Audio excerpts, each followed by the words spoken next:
Assalamualaikum warahmatullahi wabarakatuh. Waalaikumsalam warahmatullahi warahmatullahi wabarakatuh. Kita jawab ya. Perkenalkan kami dari kelompok 8 yang beranggotakan saya Nabila Abdul Hakim, rekan saya Sifa Fauzia, Tania Devitri, dan Aidatul Fitriah.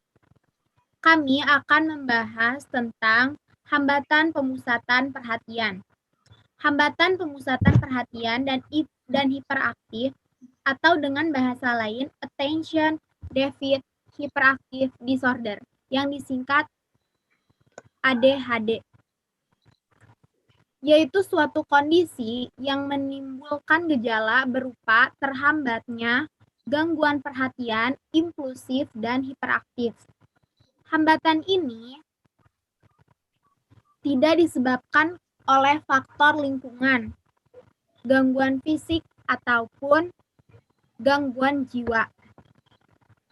Penyintas dengan gangguan ini memiliki kesulitan untuk menahan diri dalam suatu tindakan, sehingga kerap kali berperilaku ceroboh.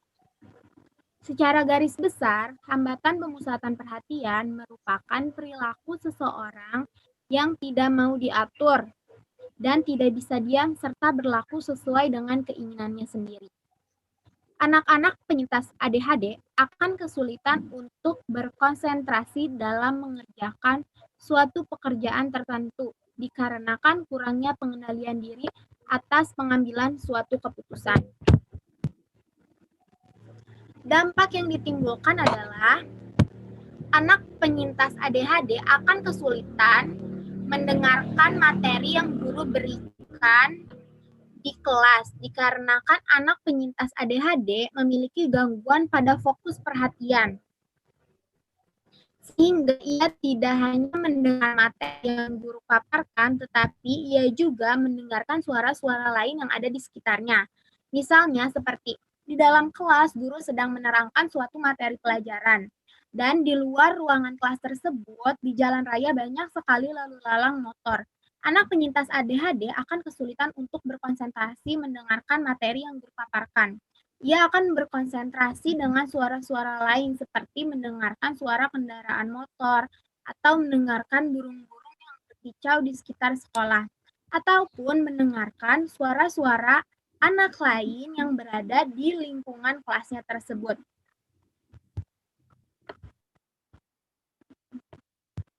Gejala umum penyintas ADHD sudah terlihat sejak usia dini, kisaran sekitar 6-12 tahun, namun tidak terbatas pada usia.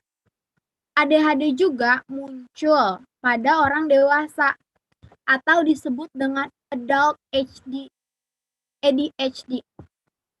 Meskipun begitu, orang dewasa dengan ADHD jarang menunjukkan perilaku hiperaktif. Secara garis besar, diagnosis dan Statistical Manual of Mental Disorder edisi kelima atau disebut dengan DSM-5 yang menjadi panduan untuk Asosiasi Psikiater Amerika membagi ADHD menjadi 3 berdasarkan gejalanya. Yang pertama adalah dominasi perilaku hiperaktif dan impulsif. Yang kedua, dominasi pada ketidakmampuan untuk memusatkan perhatian. Yang ketiga, campuran dari keduanya.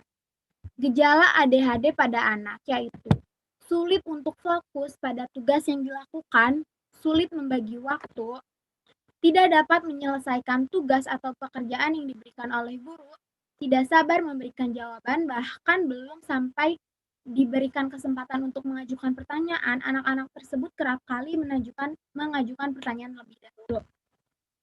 Lalu mudah terdistraksi dan berbicara terlalu banyak serta sulit mengikuti instruksi. Gejala ADHD pada orang dewasa yaitu sulit mengatasi stres, sulit mengerjakan beberapa tugas dalam satu waktu atau multitasking, dan perubahan suasana hati yang sangat cepat. Lalu berperilaku impulsif dan temperamental serta tidak sabar, lalu sulit untuk diam. Selanjutnya akan dilanjutkan oleh Syifa Fauziah.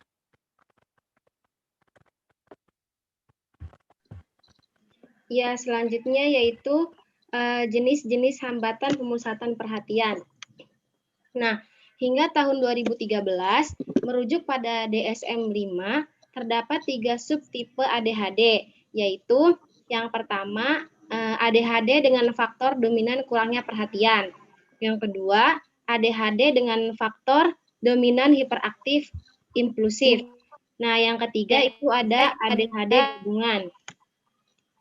Nah, dalam hal ini, meskipun dibagi dalam 3 golongan, penelitian membuktikan bahwa tidak ada 2 orang penyandang ADHD yang persis sama dan setiap penyandang ADHD memiliki pengalaman berbeda tentang ADHD-nya. Nah, menurut Daniel Amen menyampaikan pendapatnya bahwa ADHD terbagi atas 7 golongan, di mana golongan tersebut yaitu klasik ADD. Nah, klasik ADD itu gejalanya kurang mampu memperhatikan, mudah terdistraksi, hiperaktif, tidak terorganisir, dan impulsif.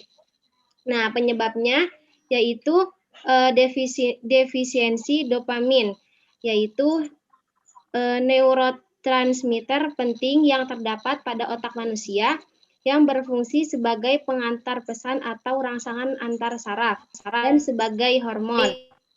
Nah, umumnya molekul kecil ini dilepas saat sebuah saraf terangsang untuk menstimulasi saraf lainnya yang letaknya berdekatan. Nah, saat terjadi defisiensi dari dopamin, maka terjadilah aliran darah di korteks prefrontal dan cerebellum serta ganglia basalis. Dan dalam hal ini, maka fungsi dopamin yang terlibat dalam proses berpikir, belajar, pergerakan, motivasi, kepuasan, dan lainnya pun mengalami penurunan. Nah, adapun pengobatannya yaitu seperti obat-obatan stimulan seperti Ritalin, Adderall, atau Concerta. Nah, yang kedua yaitu ada inattentif ADD. Nah, gejalanya itu rentang perhatian yang pendek, mudah terdistraksi, tidak terorganisir, senang menunda-nunda, sering melamun, dan introvert. Nah, penyebabnya itu defisiensi dopamin, lalu ada aktivitas rendah di korteks prefrontal, bagian otak yang terletak di belakang tulang dahi. Nah, pengobatannya itu ada obat-obatan stimulan seperti Adderall atau Concerta atau suplemen yang menstimulasi seperti asam amino L, tirosin, diet tinggi protein, rendah karbohidrat, dan latihan rutin. Nah, yang ketiga yaitu ada overfocus ADD.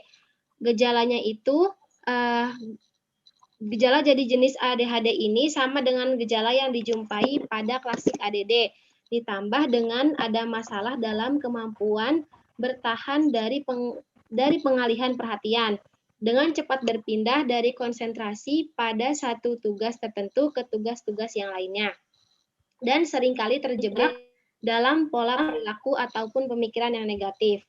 Nah, penyebabnya itu ada defisiensi dopamin dan serotonin. Serotonin adalah bahan kimia yang diproduksi otak yang dapat membantu memperbaiki suasana hati dan mengurangi kesedihan dan depresi. Lalu terjadinya overaktivitas di gyrus cingulate anterior, bagian otak yang diperkirakan mempunyai peranan dalam berperilaku dan kemampuan kognitif atau berpikir manusia. Lalu pengobatannya itu ada suplemen seperti L-tryptophan, suplemen diet digunakan sebagai antidepresan, saffron, dan inositol atau nutrisi alami yang digunakan untuk meningkatkan kewaspadaan, fokus, suasana hati, dan kejernihan mental. Nah, selanjutnya yaitu ada temporal lobe ADD. Nah, gejalanya itu ada merupakan gabungan dari gejala penyandang klasik ADD, ditambah dengan keterlibatan dalam proses belajar mengajar, kemampuan mengingat, dan masalah perilaku seperti mudah tersulut kemarahannya, agresif, dan paranoid. Nah, penyebabnya itu ada kelainan pada lobus temporal yang terletak di belakang telinga dan meluas melalui bagian tengah otak. Nah, hal ini penting karena memungkinkan kita untuk memiliki kedua memori jangka pendek dan juga jangka panjang, serta kemampuan untuk memproses penglihatan dan suara. Lalu ada penurunan aktivitas di korteks prefrontal. Nah, pengobatannya itu ada asam amino GABA, asam gamma aminobutrik untuk menenangkan aktivitas saraf dan menghambat sel-sel saraf dari overfiring atau menembak secara tidak teratur. Magnesium untuk membantu kecemasan dan iritabilitas. Nah, lalu yang kelima ada limbik ADD. Gejalanya itu merupakan gabungan dari penyandang klasik ADD ditambah dengan kesedihan tingkat rendah kronis, yaitu bukan depresi, kemurungan, energi rendah, sering merasa tidak berdaya atau rasa bersalah berlebihan, dan self-esteem rendah. Nah, penyebabnya itu ada terlalu banyak aktivitas di bagian otak limbik, yaitu bagian otak yang ini bertanggung jawab terutama untuk kehidupan emosional kita. Nah, pengobatannya itu suplemen D-L-phenylanian dan minyak ikan dan diet. Selanjutnya akan disampaikan oleh Tania Devitri. Ya, yang ke-6 ada Ring of Fire AD, yaitu AD plus sensitif. Gejalanya yaitu sensitif dalam satu waktu terhadap suara, cahaya, sentuhan, berperilaku buruk, impulsif, berbicara dengan cepat, kecemasan, dan sangat ketakutan. Penyebabnya yaitu seluruh bagian otaknya hyperaktif atau seluruh otaknya terlalu aktif dipicu oleh terlalu banyak aktivitas di seluruh konteks cerebral dan area lain. Pengobatannya yaitu stimulan saja dapat memperburuk gejala. Mulailah dengan diet eliminasi jika dicurigai adanya alergi, dan serotonin didorong melalui suplemen seperti GABA, 5-HTP, dan L-tyrosin, dan obat-obatan jika diperlukan. Untuk obat-obatan, dimulai dengan antikonvulsan dan obat tekanan darah, guanfacin, dan clonidine, yang menenangkan hiperaktivitas secara keseluruhan. Yang ketujuh ada anxious AD, yaitu gejalanya merupakan gabungan dari gejala penyandang classic AD ditambah dengan gelisah dan tegang. Memiliki gejala stres fisik seperti sakit kepala dan sakit perut, berpikiran untuk mempunyai prediksi buruk, diam dan terpaku dalam situasi yang memicu kecemasan, terutama jika dihakimi. Penyebabnya yaitu aktivitas di basil ganglia atau kebalikan dari sebagian besar jenis ADD di mana ada aktivitas rendah. Pengobatannya yaitu gunakan pendekatan relaksasi dan tingkatkan kadar dopamin dan GABA. Tambah stimulan, mulailah dengan berbagai suplemen menenangkan seperti L-tanin, relora, magnesium, dan basil suci. Antidepresan trisaklik, impramin, dan depsipramine untuk menurunkan kecemasan tergantung pada individu. Neurofeedback untuk mengurangi gejala kecemasan, terutama untuk menenangkan korteks prefrontal. Selanjutnya yaitu faktor resiko yang dapat menyebabkan gangguan atau pemicu hambatan pemusatan perhatian. Yang pertama yaitu faktor keturunan, yang kedua faktor lahir prematur sebelum 37 minggu, yang ketiga berat badan rendah pada saat lahir, yang keempat riwayat epilepsi, yang kelima cedera otak, yang keenam kebiasaan merokok maupun penyalahgunaan alkohol atau narkotika saat mengandung, yang ketujuh masalah pada otak, masa perkembangan, yang ke-8 ada paparan atau zat kimia seperti timah. Selanjutnya akan dilanjutkan oleh Aida Fitria.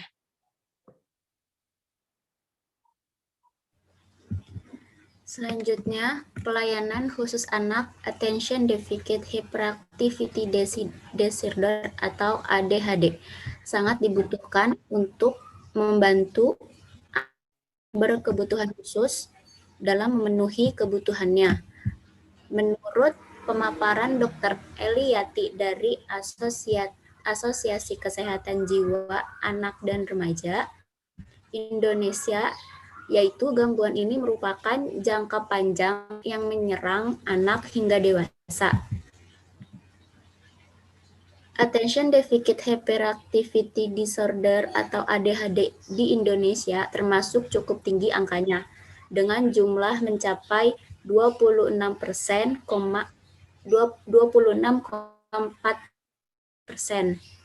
Hal ini diperkuat dengan data Badan Pusat Statistik Nasional 2007 bahwa terdapat 82 juta populasi anak di Indonesia.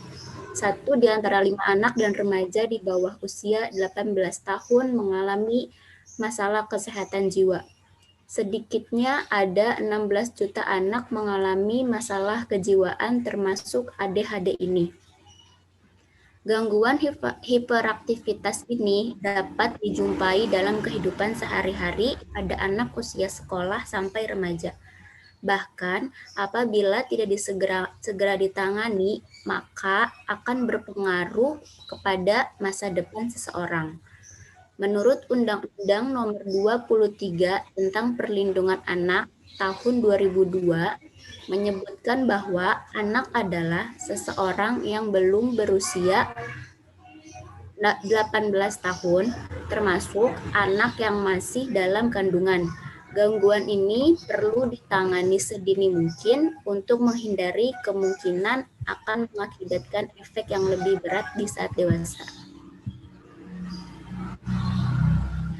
Selanjutnya, metode pembelajaran. Metode pembelajaran untuk anak dengan gangguan pemusatan perhatian dan hiperaktif disusun dalam konseptual belajar pada lingkungan dasar inklusif. Pengurus utamaan penempatan awal layanan belajar akan mempermudah beradaptasi dalam lingkungan sekolah dasar reguler bersama anak normal lainnya. Gambaran penanganan sejak awal belajar sebagai cara atau pendekatan dalam membantu mengatasi problematika pembelajaran yang kompleks bagi anak dengan gangguan pemusatan perhatian dan hiperaktif.